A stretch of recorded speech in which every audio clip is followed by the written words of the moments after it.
할렐루야. 오늘은 화면이 안 나오기 때문에 악보하고 성경 구절을 뒤에다가 복사를 해놨습니다. 그러니까 그 악보하고 성경 구절을 좀 참고하시면 좋을 것 같습니다. 복사해놓은 악보하고 성경 구절을 좀 나눠주시고 이렇게 활용하면 좋겠습니다. 아주 비가 오고 날씨는 좀 시원해지긴 했는데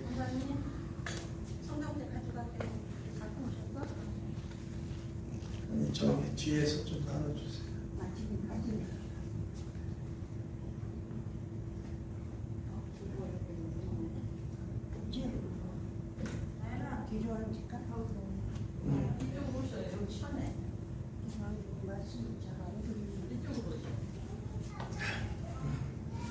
우리 잠깐 기도하고 함께 찬양하도록 하겠습니다. 하나님 은혜를 감사합니다. 지난 3일 동안 안전하게 은혜 안에 거하게 하시고 주님 전에 올라와 예배할 수 있는 특권과 기회를 주시니 감사를 드립니다. 저희들의 간구와 찬양과 부르짖음이 하나님께 상달되게 하시고 또한 저희들의 간구가 이루어지는 역사들이 일어나게 하옵소서. 특별히 주님을 바라보며 주님 나라를 소망하는 자리에 서게 하여 주옵소서. 이 자리에 올라온 모든 이들을 축복합니다. 함께하여 주시기를 소원하며 예수님 이름으로 기도합니다. 아멘. 자, 악보 다 나눠주셨나요? 우리 그날이 도적같이 너희는 모르느냐 찬양 함께 하도록 하겠습니다.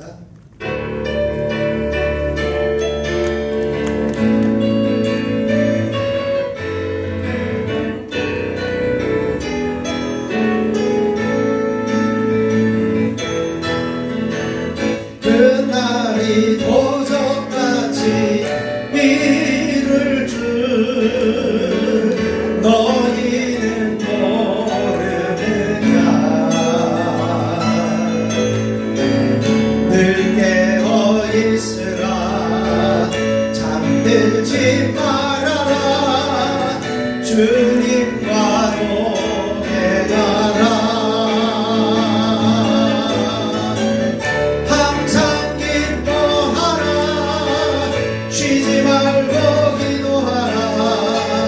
범사에 감사하라. 이는 예수 안에서 너희에게 향하신 하나님 뜻이니라.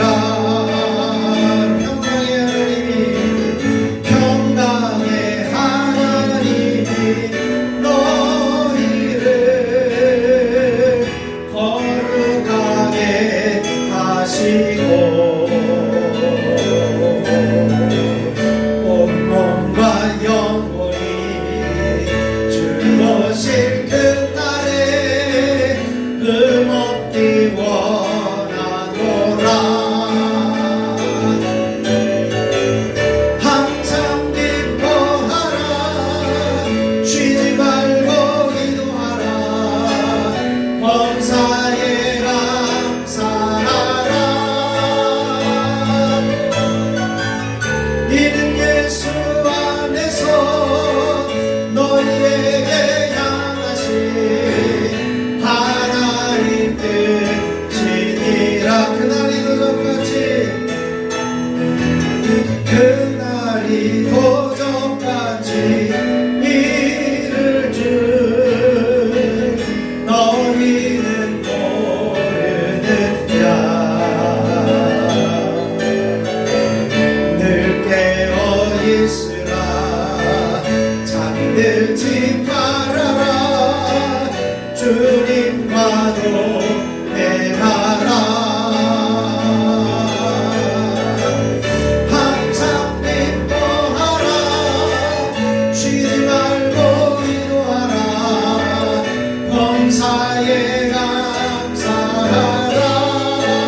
나온 곡 찬양하겠습니다. 175장을 찬송하겠습니다. 찬송가 175장입니다.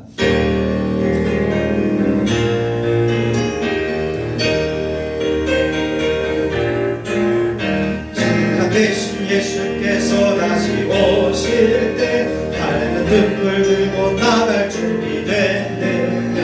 그날 밤에 주님 맞을 등불이 준비됐느냐. 예비하라 우리 신랑 예수 오실 때 밝은 등불 손에 들고 기쁨으로 주를 맞겠네. 그 주를 나로 맞으라는 소리 들릴 때 기뻐하며 주를 맞이할 수 있느냐. 그날 밤에 주님 맞을 등불이 준비됐느냐. 예비하라 우리 신랑 예수 오실 때 밝은 등불 손에 들고 기쁨으로 주를 맞겠네. 항상 깨어 기도하며 거룩한 기름 준비하지 않고 주를 맞지 못하리. 그날 밤에 주님 맞을 등불이 준비됐느냐. 예비하라 우리 신랑 예수 오실 때 밝은 등불 손에 들고 기쁨으로 주를 받겠네. 그날 밤에 영화로운 노림잔치에 기뻐하며 할렐루야 찬송 부르리. 그날 밤에 주님 맞을 등불이 준비됐느냐. 예비하라 우리 신랑 예수 오실 때 밝은 등불 손에 들고 기쁨으로 주를 맞게. 신랑 되신 예수께서 다시 오실 때 밝은 등불 들고 나갈 준비됐느냐. 그날 밤에 주님 맞을 등불이 준비됐느냐. 예비하라 우리 신랑 예수 오실 때 밝은 등불 손에 들고 기쁨으로 주를 맞게. 예비하라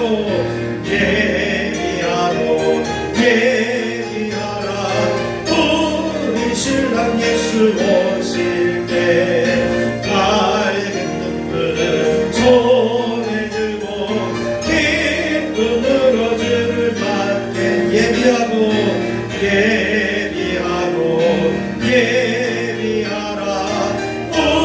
우리 신랑 예수 오실 때 밝은 등불 손에 들고 기쁨으로 주를 맞겠네. 아멘. 여러분들에게 나눠주신 악보 예수 인도하셨네. 우리 함께 찬양하고 예배를 위해서 하나님 이 시간에 우리를 끝까지 인도하여 주시고 주님 나라 올 때까지 주님을 의지하며 살게 하옵소서. 함께 기도하는 시간 갖도록 하겠습니다. 예수 인도하셨네. 함께 찬양합니다.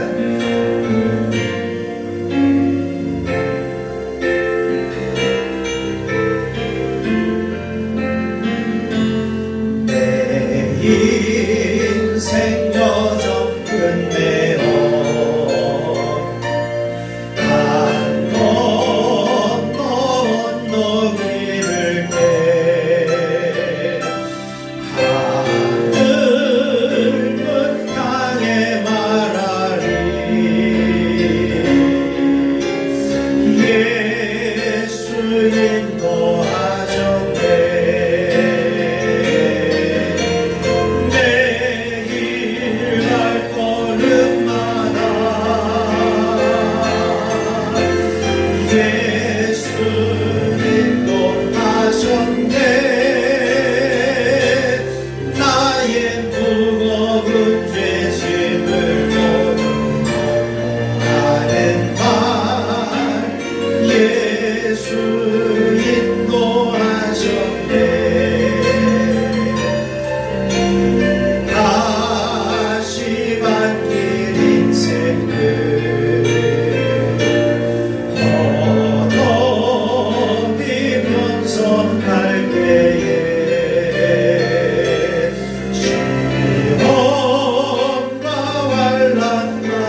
예 주님, 우리의 인생 여정길을 인도하여 주시고 함께해 주시니 감사합니다. 그날이 도적같이 이르게 되어질 때 우리가 깨어있게 하여 주시고 주님의 오심을 기대하며 준비하는 자리에 서는 저희들 되게 하여 주옵소서. 이 저녁에 저희들의 간절한 부르짖음과 기도의 제목들 하나하나 응답하여 주시고 예배를 통해서 주님 만나게 하여 주옵소서. 우리 함께 기도하겠습니다. 주여,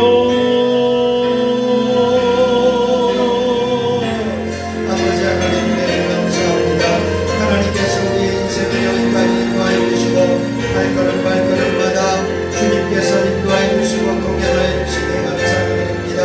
우리의 가시밭길 인생, 아버지 우리의 모든 어떤 어려움과 힘든 일들, 그럼에도 불구하고 온전히 믿음으로 주님만을 바라보며 살아가게 하여 주시고 주님만을 의지하며 살아가는 저희들 되어 주시도록 하나님의 도우심에 역사하여 주시옵소서. 우리들의 주님의 나라에 돌아가 이제는 우리의 인생길을 돌아볼 때에 하나님께서 우리의 인생길을 돌아보셨고 하나님께서 우리의 인생길을 인도해 주셨고 하나님께서 우리의 인생길을 발걸음마다 동행하여 주셨음을 감사하며 고백하는 믿음의 고백들이 되어지게 하여 주옵소서. 이제는 이 나라를 살아가면서 이 시대를 살아가면서 주님의 나라가 오실 때까지 깨어있는 자리에 있게 하여 주시고 주님이 오시는 그날까지 주님 나라를 기대하며 사모하며 깨어있는 자리에 설 수 있는 저희들이 되어 주시도록 인도하여 주옵소서. 시간 주님 전에 올라와 예배할 때에 저희들의 예배를 기뻐 받으시고 저희들의 찬양을 받으시고 저희들의 간구를 들으시고 기도의 부르짖음에 응답하여 주시며 살아계신 하나님을 공개하여 주시고 하나님 만나는 저희를 되게 하여 주옵소서. 그리하여 하나님 우리들의 모든 삶을 돌아보며 하나님께서 인도하셨구나, 하나님께서 인도하셨습니다 늘 고백하며 감사하는 저희들을 되게 하여 주옵소서. 주님이 오시는 그날을 준비하게 하시고 주님이 오시는 그날을 예비하며 살아가게 하여 주시옵소서. 모든 것 주님께 의탁하며 우리 주 예수 그리스도의 이름으로 기도하옵나이다. 아멘. 매일 발걸음마다 매일 발걸음마다 예수 인도하셨네.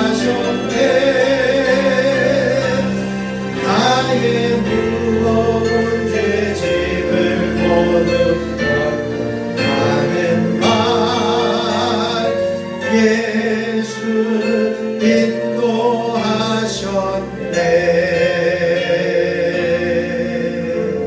아멘. 오늘 우리에게 주신 하나님 말씀은 마태복음 6장 10절 말씀입니다. 앞고 뒤에 보시면 성경 구절이 인쇄되어져 있습니다. 마태복음 6장 10절 말씀 우리 한 목소리로 봉독하도록 하겠습니다. 나라가 임하시오며 뜻이 하늘에서 이루어진 것 같이 땅에서도 이루어지이다. 아멘. 하나님의 크신 은혜가 이 저녁에 저와 여러분에게 넘치시길 축원합니다. 우리가 수요일 예수님의 사랑을 훈련하면서 이제 소망으로 사는 사람 네 번째 시간에 다가오는 주님의 나라 이 말씀을 함께 나누기를 원합니다. 지난 시간에는 소망으로 사는 사람들은 이제는 흔들리지 않는 소망을 우리에게 허락하여 주셨다. 어떤 소망이냐? 천국의 소망을 주시는 이유는 이 시간에 우리가 살아가면서 당하는 유혹과 핍박 앞에서 흔들리지 않게 하시기 위해서 우리에게 천국의 소망을 주셨다. 그래, 나는 이 고난, 이 역경, 이 유혹을 이겨내면 주님의 나라에 갈 수 있다라고 하는 천국의 소망을 주셨다. 그렇게 이제 그 목적을 주셨음을 우리가 함께 나눴습니다. 그래서 우리가 최후의 성공한 인생이 뭐냐?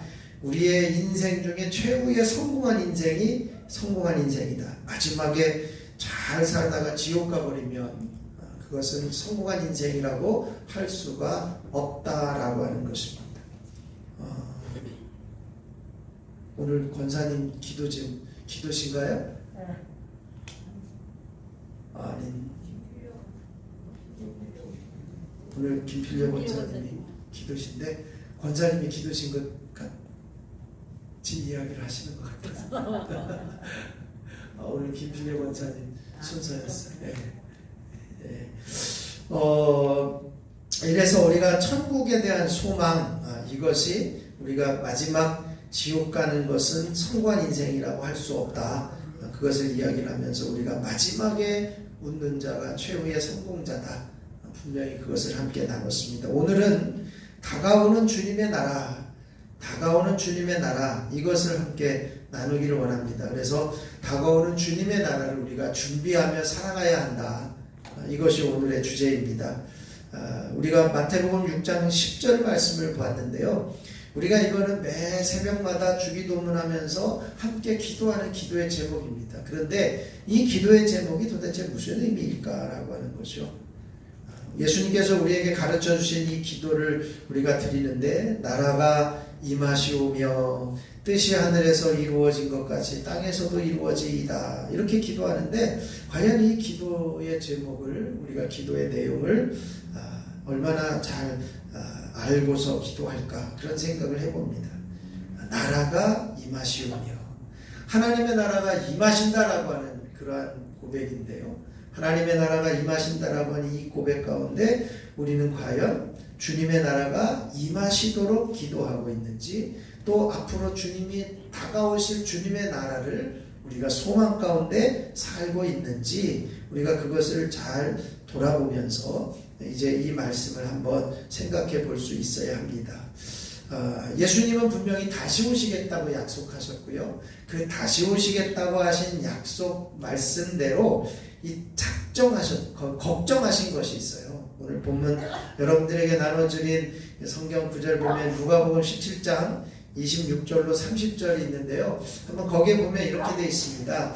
한번 교독을 하면서 보실까요? 노아의 때에 된 것과 같이 인자의 때에도 그러하리라. 노아가 왕국에 들어가는 날까지 사람들이 먹고 마시고 장가들고 시집가더니 홍수가 나서 그들을 다 멸망시켰으며 또 롯의 때와 같으리니 사람들이 먹고 마시고 사고 팔고 심고 집을 짓더니 이것이 소돔에서 나가던 날에 하늘로부터 불과 유황이 비오듯 하여 그들을 멸망시켰느니라. 30절 같이 읽겠습니다. 인자가 나타나는 날에도 이러하리라.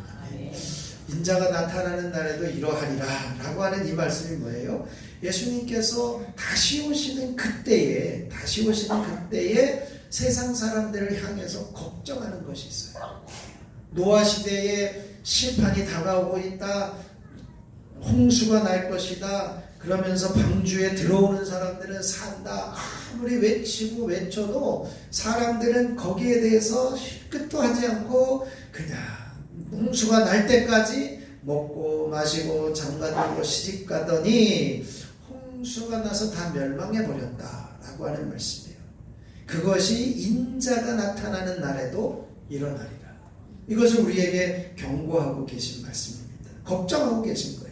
또 롯의 그 사건을 보면 소돔과 고모라가 유황불에 불타버리는 그 순간까지 롯을 통해서 사위에게도 이야기를 하고 주변 사람들에게도 이야기를 하면서 이제는 그 죄에서 떠나기를 그렇게 이야기를 했음에도 불구하고 롯과 그의 딸들만 구원받게 되어지는 안타까운 일들이 있었다는 거예요. 인자가 나타나는 날에도 그러하리라. 바로 예수님께서 다시 오실 때 걱정하신 것이 뭐라고요? 주님의 재림을 준비하지 않은 채 그냥 일상생활에서만 살아가는, 일상생활에 빠져 사는 것을 염려하고 있다는 거죠. 그냥 먹고 마시고 즐기고 장가가고 시집가고 사고 팔고 집 짓고 집 사고 뭐 이런 일들만 하고 있는 것을 걱정하고 계신다라고 하는 거죠. 예수님께서 우리들 성도들에게 준비되지 않은 채 살아갈 것이라고 말씀해요. 노아의 때에 된 것과 같이 인자의 때에도 그러하리라. 이 경고의 메시지를 우리가 오늘은 들으면서 다가오는 주님의 나라를 준비하는 삶을 살아가야 할 것입니다. 실제로 많은 성도들이 하나님 나라에 대해서는 아무 준비 없이 살아가요. 그냥 이제 눈앞에 보여지는 먹고 마시고 사고 팔고 시집가고 장가가고 하는 일들만 이제 하면서 그것을 위해서만 태어난 것처럼 사는 사람들이 있다는 거죠. 그러나 우리가 심각하게 생각해야 될 것 중에 하나가 뭐냐? 우리는 하나님 앞에 간다는 거예요. 우리는 하나님 앞에 갈 때가 있다는 거예요. 그 하나님 앞에 갈 때를 우리가 생각하며 고려하며 살아가야 한다는 겁니다. 예수님은 그 시대 사람들이 저질렀던 죄에 대해서 특별하게 언급하지 않고 무슨 언급을 해요? 사람들이 일상생활에만 빠져 있는 것을 언급하고 있는 것을 보게 됩니다. 죄의 문제, 그것은 주님께서 이미 해결해 주셨어요. 그런데 일상생활에 빠져가면서 주님이 다시 오시는 그 나라를 준비하지 않는 안타까운 모습을 설명하고 있는 것입니다. 아마 우리 시대는요, 노아 시대나 이제 로세 시대보다도 훨씬 더 많은 말씀을 들어요. 매주일 예배를 드리면서 새벽마다 수요일 저녁 그리고 금요일 저녁 그리고 스스로가 매일매일 성경을 읽어가면서 하나님의 말씀을 듣고 있는데, 그렇게 듣고 있는 우리 시대 사람들은 바로 성경에 나와 있는 그 시대 사람들보다 훨씬 더 많은 말씀을 듣고 있지만 우리가 어리석게 살고 있는 것은 아니냐라고 하는 거예요. 자녀들이 자라나는 것을 볼 때 어렸을 때 그렇잖아요. 야, 내일 숙제가 뭐냐, 내일 가져갈 준비물이 뭐냐, 아무리 이야기를 해도 탱탱 놀다가 아침에 학교 가려고 하다가 이것 안 넣네 저것 안 넣네 그러면서 이제 분주하게 준비하는, 창피한 얘기인데 오늘 점심 때 이런 일이 있었어요. 아들놈이 시험을 보러 갔는데 막 불이 나게 준비하고 갔어요. 전화가 왔어. 중간에 절반 정도 갔는데 원서를 안 갖고 아이고. 참. 그래가지고 중간에 만나서 갖다 주거든요. 사람들이 이런 삶을, 그러니까 자식들을 보면 너무 답답하잖아요. 준비할 거 다 준비하고 좀 여유 있게 준비해 놓고 있다가 딱 가면 되는데 그렇지 않잖아요. 그걸 보면서 우리는 그걸 봐요. 하나님께서 우리를 보실 때, 하나님께서 우리를 보실 때 세상 일에 분주하게 살다가 주님의 나라가 가까이 오고 있다라고 하는 것을 알지 못하고, 그것을 보지 못하고 준비하지 못한 그러한 모습이 아닐까 하는 거죠. 세상에 온갖 죄들이, 심각한 죄들이 있습니다만 우리는 그런 심각한 죄들을 짓지는 않고 있는 것이에요. 그렇게 짓고 있지는 않아요. 어디 가서 사람을 죽이거나 이렇게 도둑질을 하거나 사람 위협해서 납치를 하거나 이런 일은 없잖아요. 그런데 우리 자신에게 있어서 더 큰 문제는 뭐냐면 일상생활에 대한 태도입니다라고 하는 거예요. 물론 세상 사람들이야 그렇게 살아가는 건 당연할 수 있지만 우리 성도들일 경우에는 일상생활에 대한 태도를 우리는 주님이 원하시는 태도로 살아가야 한다는 거예요. 일상생활에만 푹 빠져가지고 그 삶 자체가 유일한 것처럼, 그게 전부인 것처럼 거기에 올인하며 살아가는 우리의 모습은 아닌지 우리가 돌아보면서 일상생활 속에서도 무엇을 봐야 돼요?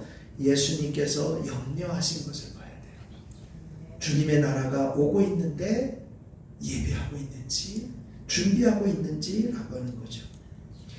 빌립보서 1장 21절로 24절 말씀을 보면요, 사도 바울에게 죽고 사는데 어떤 욕망이 더 크다고 했는지, 더 유익한 것이 뭐라고 했는지 한번 보면, 한번 교독으로 보실까요? 21절입니다. 이는 내게 사는 것이 그리스도니 죽는 것도 유익함이라. 그러나 만일 육신으로 사는 이것이 내 일의 열매이진데 무엇을 택해야 할는지 나는 알지 못하노라. 내가 그 둘 사이에 끼었으니 차라리 세상을 떠나서 그리스도와 함께 있는 것이 훨씬 더 좋은 일이라 이렇게 하고 싶으나, 내가 육신으로 있는 것이 너희를 위하여 더 유익하니라. 아멘. 사도 바울은요, 두 가지를 다 이렇게 갈등하고 있어요. 뭐냐면 그냥 내게 사는 것이 그리스도니 그냥 죽는 것도 유익해. 내가 내 안에 그리스도께서 사시니까 나는 주님의 나라 가는 게 너무 소원이야. 내가 삼층천을 경험하면서 그 삼층천을 경험하면서 경험했던 그 천국을 내가 가는 게 너무 소원이야. 내가 죽는 게 유익해 라고 하는 생각을 하고 있어요. 그런데 내가 육신으로 사는 이것이 내 일이다, 내 일의 열매다, 이렇게 이야기를 하면서 내 육신으로 사는 것과 주님 죽어서 주님 나라 가는 것에 대해서 갈등을 하고 있는 거죠. 그러면서 마지막에 어떤 것이 더 유익하다고 고백합니까? 24절에 보면 내가 육신으로 있는 것이 너희를 위하여 유익하다, 이렇게 말씀해요. 세상을 떠나서 그리스도와 함께 있는 것 너무나도 소망하고 당장 있으면 좋겠다라고 소망을 하지만 성도들을 위하여 육신으로 사는 삶을 통해서 그 사명을 이루는 것이 더 유익하다, 너희를 위해서 더 유익하다, 이렇게 이야기를 해요. 사도 바울은 이 땅에서의 사명을 더 귀하게 생각하면서 살았던 것을 보게 돼요. 주님의 나라가 임하는 것, 주님의 나라, 죽어서 주님의 나라 가는 건 너무나도 소원이에요. 그런데 주님의 나라가 이제는 그 가는 것도 너무나도 소원이지만 이 땅 가운데서 나에게 주어진 사명을 감당한다는 것 너무나도 귀한 일임을 말씀하고 있습니다. 우리가 궁극적으로 지향해야 될 목표는 뭐냐? 천국에 가는 것을 뛰어넘어서 다가오는 주님의 나라를 준비해내는 것이 우리의 삶에 필요하다. 다가오는 주님의 나라를 위해 일하는 것이 필요하다라고 하는 거예요. 우리가 그냥 죽으면 천국까지 라고 하는 이 사상은요, 분명히 우리는 죽어서 천국에 갑니다. 예수 믿은 사람들은 죽어서 천국에 가잖아요. 근데 천국만 바라보고 뭐 대충 살면 되지, 그렇게 사는 사람은 그냥 염세주의자, 그냥 한 현실 도피자들일 뿐일 수밖에 없어요. 그런데 이 천국을 가는 것과 주님의 나라라고 하는 것은 약간의 차이가 있다는 거죠. 뭐냐면 천국에 가는 건 내가 죽어서 가는 것, 우리가 당연한 것이지만 구원받은 영혼을 위해서 예비된 곳이 천국이 맞습니다. 그러나 주님의 나라는 뭐냐면 하나님을 대적하는 이 세상이 망하고 약속대로 예수 그리스도께서 이 세상에 오셔서 통치하시는 나라, 예수 그리스도께서 오셔서 온 우주, 이제는 세상을 다스리시는, 온 세상을 다스리시며 왕노릇하는 나라, 그것이 다가오는 주님의 나라라고 하는 거예요. 느낌이 조금 다릅니다. 주님이 이 세상에 사단의 권세를 이제는 다 멸하시고 주님이 완전하게 통치하시는 나라, 이 나라가 주님이 지금 다스리시는 주님의 다가오는 나라라고 하는 거죠. 그렇다면 요한계시록 11장 15절 말씀에 보면 요한계시록의 핵심 구절이면서 성경의 결론이기도 합니다만 이렇게 되어져 있습니다. 한번 같이 읽어볼까요? 일곱째 천사가 나팔을 불매 하늘에 큰 음성들이 나서 이르되 세상 나라가 우리 주와 그의 그리스도의 나라가 되어 그가 세세토록 왕노릇 하시리로다 하니. 아멘. 여기서 성경의 마지막 결론과 같은 이 말씀 뭐예요? 마지막 세상 나라가 어떤 나라가 되는 거예요? 그리스도의 나라가 되는 것입니다. 그리스도의 나라가 되는 것.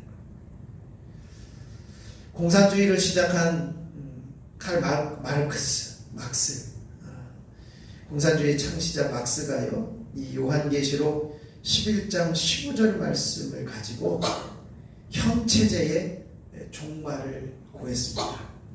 그래서 자본주의는 반드시 망하고 공산주의는 반드시 온다, 이런 주장을 하게 되었어요. 이 사상이 이제는 그 막스가 공산주의를 주장하고 나서 100년 동안 세계의 절반을 붉은 물로 들여버렸어요. 지금도 우리 한반도 땅의 절반을 이 붉은 물로 들여서 변질된, 공산국가 중에서도 변질된 아예 그 주체 사상으로 점철된 이제 독재가 이제 있는데요. 이 공산주의의 그 이론이 뭐냐? 마르크스가 이야기하고 있는 자본주의는 이제는 자기의 힘 닿는 대로 일하고 일한 대로 내가 필요에 따라서 먹을 수 있는, 그래서 많이 벌 수 있는 사람들은 많이 벌 수도 있는 거예요. 이제 이제 힘 닿는 대로 일한 만큼 받는 것이 자본주의인데, 그 자본주의에서 뭐라고 이야기를 하냐면 자기의 힘 닿는 대로 능력대로 일하고 필요에 따라 먹는데 이것을 가장 이상적인 사회로 바라보는 것이 바로 공산사회다. 뭐 누구는 좀 더 가지고 누구는 좀 덜 가지고 하는 것은 바람직하지 않다. 그래서 열심히 일하고 필요한 만큼 그냥 모두가 똑같이 받는 것. 그래서 그런 이상적인 사회를 이루기 위해서 수많은 사람들이 생애를 바치고 목숨을 바쳤어요. 성경에서 분명히 하나님을 대적하는 세상 나라는 반드시 망한다, 그렇게 말씀하고 있습니다. 이게 지금 우리나라의 형편을 제가 웬만하면 이야기하지 않기를 원하는데요.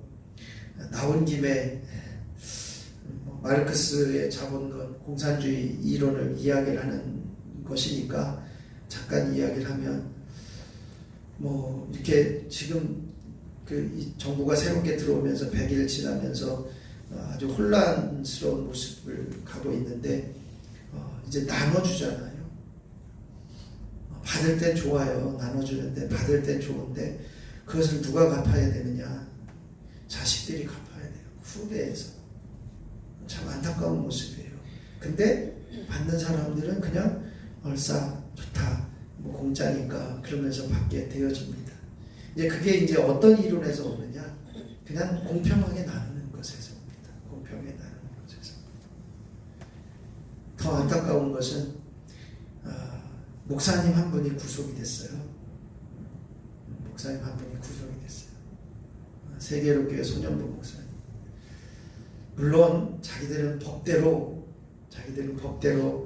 이제는 구속영장을 청구해서 심사를 해가지고 구속을 했다, 이렇게 이야기를 하지만요, 거기에는 제가 그분이 행동한 일들을 보면 이 정권이 오면 그렇게 구속될 수밖에 없었던 행동이 아니었을까 하는 생각이 들어요. 이제 선거 전에 이재명 씨가 대통령 되면 안 된다, 공식적으로 이야기를 하고, 이제 세이브 코리아에서 이야기를 하는 그런 것을 거침없이 설명을 하잖아요. 왜 안 돼야 되느냐? 이제 그 부분은 이제 지금 이제 나눠주고 있는 일들을 통해서, 또 개혁이라고 하는 것을 통해서 나라가 이제 엄청 혼란스러워져 가고 있는데, 물론 어떤 분들은 잘하고 있다라고 생각을 할 수 있지만 각계각층에서 이제 지금 계속 반대 현상들이 일어나고 있습니다. 뉴스에는 보도가 안 되는데요, 지금도 그 서울 광화문 광장에는요 수십만 명이 모여서 계속 집회를 하고 있어요. 반대 집회를 하고 있어요. 근데 뉴스에는 전혀 보도가 안 됩니다. 근데 이제 유튜브에 나오는 영상들을 보면 정말 많은 사람들이 모여서 이야기를 해요. 이 마르크스의 공산주의 이론에 의한 모습들이 지금 현재 우리나라를 서서히 이렇게 뭐라고 할까요? 이렇게 젖어들게 하고 있는 것은 아닌가 하는 우려가 생기는 모습들이기도 합니다. 주님께서 이제 완전히 이 땅에 오셔서 통치하시고 일하실 때가 오는데, 그게 바로 다가오는 주님의 나라입니다. 다가오는 주님의 나라가 분명하게 완전히 임할 것입니다. 이렇게 요한계시록 21장 1절로 2절 말씀 보면, 또 내가 새 하늘과 새 땅을 보니 처음 하늘과 처음 땅이 없어졌고 바다도 다시 있지 않더라. 또 내가 보매 거룩한 성 새 예루살렘이 하나님께로부터 하늘에서 내려오니 그 준비한 것이 신부가 남편을 위하여 단장한 것 같더라. 아멘. 이 성경에서 약속한 하나님의 나라는 어떤 나라냐? 성경에서 약속한 하나님의 나라. 공산주의 이론의 이상적인 나라라고 했지만 이제는 소련이 망하고 지금 러시아가 이제 러시아라고 하는 이름으로 있는데 그 나라가 공산권이 망하고 다시 이제 새로운 대통령제가 되었어요. 그런 이상적인 나라가 있었다고 하지만 성경에서 말씀하고 있는 하나님 나라는 어떠냐? 그 나라가 오면 신문, 잡지, 매스컴에서 보게 되는 온갖 더럽고 악한 것들, 이 지상에서 다 사라져 버리겠다는 거예요. 비인간적인 일들, 음란과 방탕, 모든 슬픔과 눈물, 질병, 아픔, 싸움, 시기, 죽음, 이 모든 것들이 없어지게 되어진다. 새하늘과 새 땅이 되어진다. 정의와 사랑이 온 세상을 덮게 된다. 충만하게 된다. 이것이 다가올 하나님의 나라에 대한 약속입니다. 그것을 이사야 선지자는 우리에게 그렇게 설명을 해요. 그 세상을 가리켜서 송아지가 사자와 함께 뛰노는, 원래는 어때요? 사자는 송아지를 잡아먹게 되어져 있죠. 그런데 송아지와 사자가 함께 뒹굴고 또 어린아이가 뱀의 굴에 구멍에 손을 넣어도 물지 않는 그런 나라. 이게 어떻게 가능할까? 주님이 임하시면 가능하다는 거예요. 주님의 나라가 오시면 가능하다. 그 나라가 오게 되어진다라고 말씀해요. 그래서 모든 칼과 창은 곡괭이와 삽으로 바꾸어지고 변화시켜지는 날이 올 거다. 전쟁이 필요 없는 날이 오게 된다. 이것이 하나님의 나라입니다. 우리가 바라보는 하나님 나라는요, 인류 역사 이래로 사람들이 도저히 꿈꾸지도 못하고 상상해 보지도 못한 찬란하고 아름다운 나라입니다. 그렇기 때문에 이 나라는 우리의 모든 것을 바쳐도 전혀 아깝지 않은 나라인 것입니다.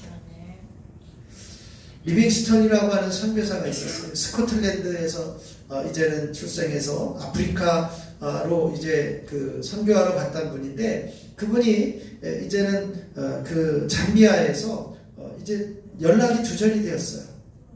연락이 끊어져 버리고 마는 거죠.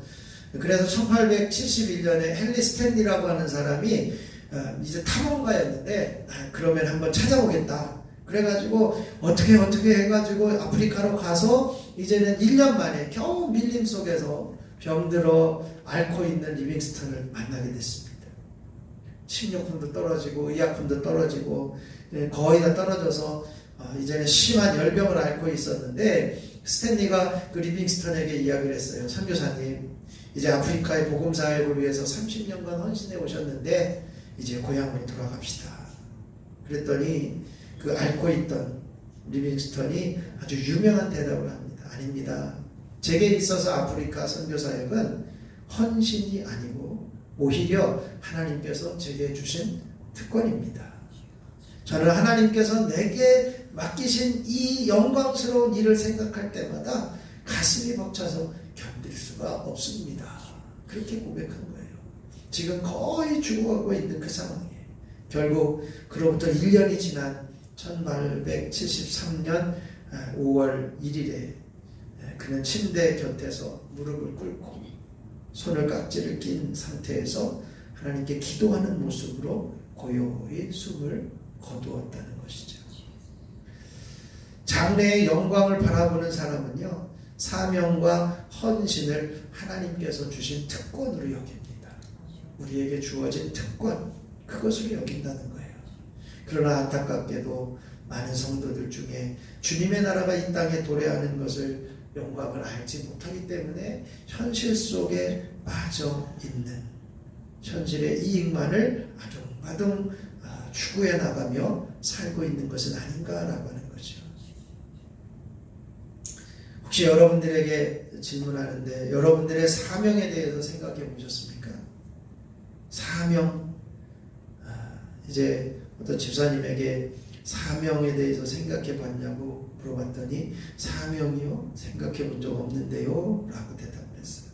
그 집사님은 좋은 직장, 또 좋은 직위를 가지고 열심히 살고 있었는데, 그 축복이 하나님께로부터 온 것이라고 하는 것을 믿고 있었지만, 거기에 사명이라고 하는 그 사실은 조금 놓치고 살아가고 있었던 모습이었음을 볼 수가 있습니다. 혹시 여러분들 가운데 여러분의 사명은 무엇인지, 여러분의 사명은 무엇인지 생각해 보실 수 있기를 바랍니다. 성경은요, 노아와 소돔과 고모라 시대를 통해서 우리에게 삶의 태도가 얼마나, 이 현재만을 바라보는 삶의 태도가 얼마나 위험한지를 보여주고 있습니다. 사단은요, 계속해서 이렇게 미혹해요. 야, 너 정도면 괜찮아. 야, 너 정도면 착한 일 하면서 지금 잘 살고 있지 않냐? 많은 사람들, 수없이 나쁜 짓을 하는 사람들도 살고 있는데 너 정도면 괜찮아. 이렇게 미혹하고 있다는 거죠. 그래서 우리들에게 사명을 생각할 기회나 그 사명을 생각할 여유를 잃게 만드는 것을 보게 됩니다. 이제 우리의 소망과 기도 제목은 조금 더 폭을 좀 넓힐 수 있어야 돼요. 내가 이 땅 가운데서 필요한 것만 구하며 사는 것이 아니라 하나님 나라가 임하시기를, 나라가 임하시오며, 이 기도 제목, 나라가 임하시오며, 이 기도 제목이 오늘 우리들에게 이제는 기도의 그 지경을 넓혀서 기도해야 되는 기도의 제목이라고 하는 거죠. 온 세상을 새롭게 하시고 다스리시고자 하시는 하나님의 나라, 그 나라가 임하는 것을, 그분의 뜻을 성취하도록 우리가 힘쓰는 사명을 생각하며 그 사명을 위해서 기도하는 한 가지의 기도 제목이 조금 더 넓혀져야 한다는 거예요. 우리가 성경을 읽으면 어려울 때 염려하지 말라, 힘들면은 내가 너와 함께 하리라, 이런 성경 구절만 읽으면서 하나님 나와 함께 해주셔서 감사합니다, 여기까지 끝나는 것이 아니라 이제는 상황은 어렵지만 먼저는 어떤 말씀이든 내가 주님의 뜻을 이루는 일을 감당하게 해주십시오. 소망이 있는 삶을 살아가게 해주십시오. 주님의 나라가 다가오는 것을 준비하는 삶을 살게 해주십시오. 우리가 이 소망을 가진 성도로 살아갈 수 있어야 할 것입니다. 마태복음 24장 40절로 46절 말씀에 보면 주님께서 재림하실 때 우리가 무엇 하다가 데려감을 당하냐, 이 40절에 보면 두 사람이 밭에 있었는데 한 사람은 데려가고 한 사람은 버려둠을 당하고, 또 두 사람이 맷돌질을 하고 있는데 손잡고 같이 맷돌질 하는데 한 사람은 데려감을 당하고 한 사람은 버려둠을 당할 거다.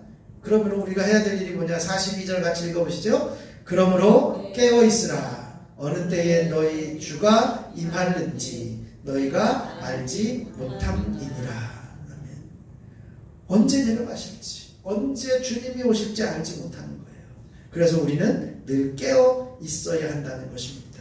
44절에 그러므로 이러므로 너희도 준비하고 있으라, 생각하지 않은 때에 인자가 오리라.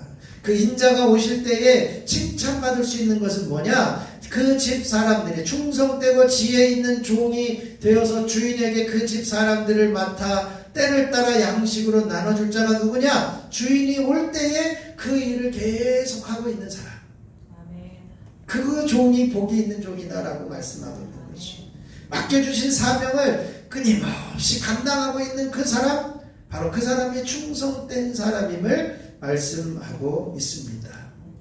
그러므로 우리가 이 땅을 살아가면서 소중한, 가장 소중한 것을 우리가 소홀히 여기지는 않는지 우리 스스로를 돌아볼 수 있어야 될 것입니다. 요한계시록 3장 17절 말씀을 좀 한번 볼까요? 내가 말하기를 나는 부자라 부요하여 부족한 것이 없다 하니 내 곤고한 것과 가련한 것과 가난한 것과 눈먼 것과 벌거벗은 것을 알지 못하는도다. 아멘. 이제 그 요한계시록에서 주님이 그렇게 말씀하시는 거예요. 라오디게아 교회가 나는 부자야, 부요해, 난 부족함이 없어, 그렇게 이야기를 하는데 정작 가장 소중한 것, 곤고한 것, 가련한 것, 가난한 것, 눈먼 것, 벌거벗은 것을 정작 보지 못하고 있는 것은 아니냐. 하나님을 바라본다고 하면서 모든 것을 드리지 못하고 때로는 사람이 원하는 것, 만족하는 것만 이제 관심을 두고 사는 것이 아니냐라고 하는 것이죠. 여러분은 가장 소중한 사람을 소홀히 여기며 살지는 않습니까? 잠언 17장 1절 말씀에 보면 마른 떡 한 조각만 있고도 화목하는 것이 제육이 집에 가득하고도 다투는 것보다 낫다, 이렇게 말씀하고 있습니다. 또 잠언 19장 26절에 아비를 구박하고 어미를 쫓아내는 자는 부끄러움을 끼치며 능욕을 부르는 자식이니라, 그렇게 말씀해요. 우리가 소중한 사람들을 소홀히 여기며 사는 것은 아닌지, 또 우리가 소중한 일을 잃어버리고 사는 것은 아닌지. 마태복음 28장 19절에서 20절 말씀 있으시죠? 한번 같이 읽어보시죠. 그러므로 너희는 가서 모든 민족을 제자로 삼아 아버지와 아들과 성령의 이름으로 세례를 베풀고 내가 너희에게 분부한 모든 것을 가르쳐 지키게 하라. 볼지어다 내가 세상 끝날까지 너희와 항상 함께 있으리라 하시니라.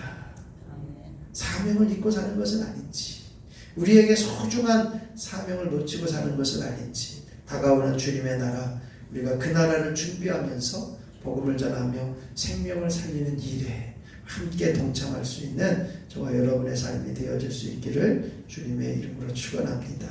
말씀을 정리하면 그렇습니다. 우리가 주님의 나라를 바라보는 눈이 뜨여야 합니다. 천국이라고 하는 건 당연히 갑니다. 우리가 예수 믿고 있기에 죽으면 천국 가는 건 당연하지만 주님의 나라를 준비하고 있는 우리들의 모습이어야 한다는 거죠. 우리가 궁극적으로 지향해야 할 것은요, 천국에 가는 것을 뛰어넘어서 주님의 나라가 다가오고 있음을 우리가 기억하며 그 나라를 준비하는 일이 필요합니다. 그 중에 하나가 사명을 발견하고 감당하는 일입니다. 우리가 소중한 것 놓치지 않고 잃어버리지 않고 우리에게 주어진 사명을 잘 감당할 수 있는 우리들이 되어질 수 있도록 우리 이 저녁에 함께 잠시 기도할 수 있기를 바랍니다. 우리 같이 기도하시면서 하나님, 우리가 이제 딱 한 사람 생명 살리는 일에 이제 함께 동참할 수 있도록 주어진 이제 그 초청한 사람들 마음으로 움직여질 수 있도록 우리가 함께 더 생각나는 이들마다 함께 기도하시고 이 시간 함께 기도하겠습니다. 함께 기도하겠습니다. 하나님 아버지, 감사합니다. 우리가 천국 가고 싶고 천국은 너무나도 귀한 것이기에 얼른 가고 싶지만 이 땅 가운데 우리들에게 생명을 붙여주신 것은 귀한 사명이 있는 것임을 깨달아 알게 하여 주시니 감사합니다. 주님이 오시는 그날, 주님이 다가오시는 주님의 나라, 그 나라를 우리가 깨어 준비하게 하시고 깨어있는 성도들이 되게 하여 주옵소서. 이 세상 것만을 바라보며 이 세상 것만을 추구하는 삶이 아니라 주님이 오시는 그 나라를 예비하는 하나님의 거룩한 자녀로 우리들에게 주어진 사명을 감당할 수 있도록 깨어있는 저희들 되게 하여 주옵소서. 우리에게 생명 살리는 길, 복음 전하는 길, 아버지 하나님여, 이 땅 가운데 주님이 다가오셔서 이 땅을 통치하실 때에 우리들이 그 자리에 함께 있을 수 있는 하나님의 거룩한 자녀들 되어줄 수 있도록 아버지 하나님 도우시고 역사하여 주옵소서. 다가오는 주님의 나라를 맞이하며 깨어 준비하게 하여 주옵소서. 하나님 나라를 준비하게 하여 주옵소서. 우리에게 주어진 사명을 보게 하여 주시고 그 사명을 감당하게 하여 주옵소서. 주님이 오시는 그날까지 끝까지 충성하며 성실하게 그 사명을 감당할 수 있는 저희들 되어줄 수 있도록 주여 임하여 주시옵시기를 원합니다. 다악한 사람 생명 초청잔치에 초대되어진 귀한 생명들을 주님의 이름으로 축복합니다. 남정호, 김수정, 이미희, 김경현, 고순혜, 우정수, 이유인혜, 신영시, 한미수, 이진업, 장래곤, 김보건, 김현전, 윤호선, 김철명환, 신영근, 김영진, 이향주, 송문기, 이진선, 조엄마, 현정쌤, 또 박동건, 조영자, 최승열, 이상은, 이은편, 서순이, 임진환, 용찬, 임성숙자, 신현문, 임병호, 유선아, 박상수, 노장원, 이금란, 백천백삼호 귀한 아들들을 주님 기억하여 주시고 하나님, 저들을 초청할 때에 저들의 마음이 열려지게 하여 주시고 아버지 하나님 앞에 반응하여 설 수 있게 하여 주시고 주님 평안으로 나올 수 있도록 아버지 하나님여 임하여 주시고 놀라운 승리 하나님께서 베풀어 주신 귀한 사명을 함께 감당할 수 있도록 주여 임하여 주시고 역사하여 주시옵시기를 소원합니다. 오 주님 참으로 감사를 드립니다. 하나님 우리가 천국에 가는 건 당연한 일이고 주님을 믿음으로 천국에 가고 싶지만 이제는 다가오는 주님의 나라를 예비하는 믿음의 자녀들이 되기를 원합니다. 깨어있는 성도들이 되기를 원합니다. 주님께서 우리에게 맡겨주신 귀한 사명을 감당하는 성도들이 되기를 원합니다. 소중한 것을 놓치지 않게 하여 주시고 충성되고 지혜 있는 종이 되어 마지막 때까지 맡겨주신 일을 감당하는 충성스러운 하나님의 자녀들이 되게 하여 주시옵소서.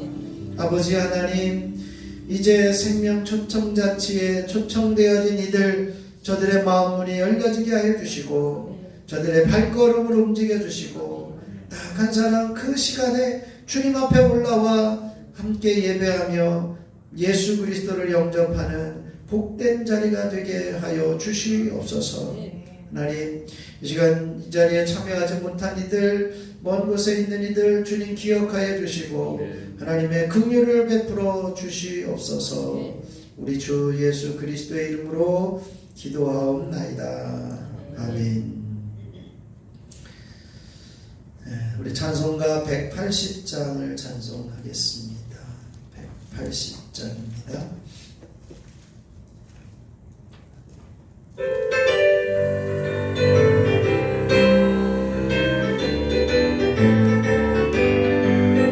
하나님의 나팔 속에 전지 진동할 때에 영광중에 무릎하시고 천사들을 세계 만국 모든 곳에 보내어 구원 얻은 성도들을 모으니 나팔 울 때 나의 이름 나팔 울 때 나의 이름 나팔 울 때 나의 이름 부를 때에 잠시 참여하겠네. 무덤 속에 잠자던 자 그때 다시 일어나 영화로운 부활 승리 얻으리. 주가 택한 모든 성도들은 다 올라가 공중에서 주의 얼굴에 보리. 나팔 울 때 나의 이름 나팔 울 때 나의 이름 나팔 울 때 나의 이름 부를 때에 잠시 참여하겠네. 주님 다시 오실 날을 우리 알 수 없으니 항상 기도하고 깨어있어서 기쁨으로 모자 앞에 우리 나가서도록 그때까지 참고 기다리겠네. 나팔 울 때 나의 이름 나팔 울 때 나의 이름 나팔 울 때 나의 이름 부를 때에 잔치 참여하겠네. 아멘. 제가 아까 이야기하는 중에 갑자기 그 오해한 게 있지 않을까 싶어서 한 가지 더 설명을 드리는데요. 손현보 목사님이 그 구속되어지는 것이 당연할 수 있다 이렇게 이야기하는데 저는 그것이 우리나라의 기독교회를 탄압하고 있는 종교 탄압으로 보고 있습니다. 우리가 이 일들이 하루속히 벗어날 수 있도록 이제 이 나라에 우리가 마음껏 예배할 수 있고 마음껏 이제 하나님을 찬양하고 경배할 수 있는 그런 나라가 될 수 있도록 우리가 함께 기도해 주셔야 될 것 같습니다. 기도하겠습니다. 하나님, 우리가 다가오는 주님의 나라를 바라보면서 하나님 앞에 섰습니다. 깨어있는 성도들이 되게 하시고 주님의 나라를 위해 우리에게 주어진 귀한 사명을 잘 감당할 수 있도록 주님 도와주옵소서. 특별히 이 나라를 주님 긍휼히 여겨 주옵소서. 너무나도 안타까운 일들이 생겨나고 있습니다. 독재 정권이라고 했던 시대에도 없었던 일들이 이제 목회자가 구속되어지고 교회가 압수수색을 당하는 안타까운 일들이 일어나고 있습니다. 이 나라 주님 긍휼을 베풀어 주시옵소서. 바르게 세워져 가는 나라가 되게 하시고 깨어있는 이들이 일어나게 하시고 함께 이 나라를 지켜나갈 수 있도록 하나님 저희들 깨어 기도하며 나라를 위해 중보하는 모두가 되게 하여 주옵소서. 1000번째 예물을 드리는 귀한 손길을 주님의 이름으로 축복합니다. 하나님 저들을 구원하여 주시고 어디에 있든지 무엇을 하든지 함께 하시고 동행하시는 놀라운 섭리와 은혜가 있게 하여 주시옵소서. 이제는 우리 주 예수 그리스도의 구속의 은혜와 하나님 아버지의 그 크신 사랑하심과 성령님의 감화감동 역사 충만 교통하심이 다가오는 주님의 나라를 준비하며 깨어있기를 소원하며 돌아가는 모든 이들 가운데 이제로부터 영원토록 함께 하시기를 간절히 축원하옵나이다. 아멘.